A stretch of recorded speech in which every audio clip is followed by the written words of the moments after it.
Hi there, I'm Roger Mittag. I'm the founder of Prud'homme Beer Certification, and welcome to our how-to series. This is a continuation of a series of how-to videos on how to enjoy beer just a little bit better. In today's session, what we want to show you is how to pour bottled beer properly. Now, we don't see very many bottles available anymore, but from time to time there are.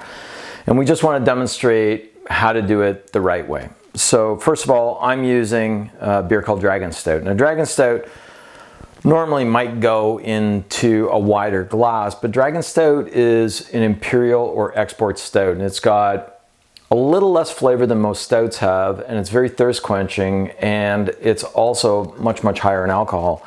But I just want to show you. So first of all, need a nice clean glass, need a bottle of beer, need an opener.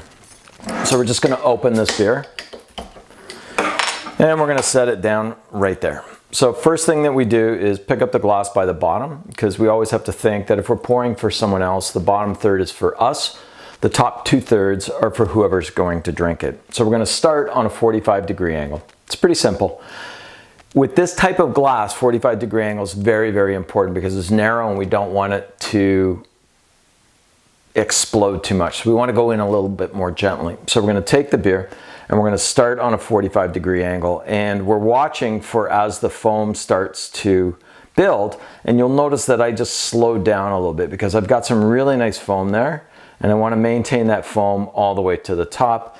And this was a relatively easy way to get 2 fingers of foam on top of a glass so that you get the best experience ever.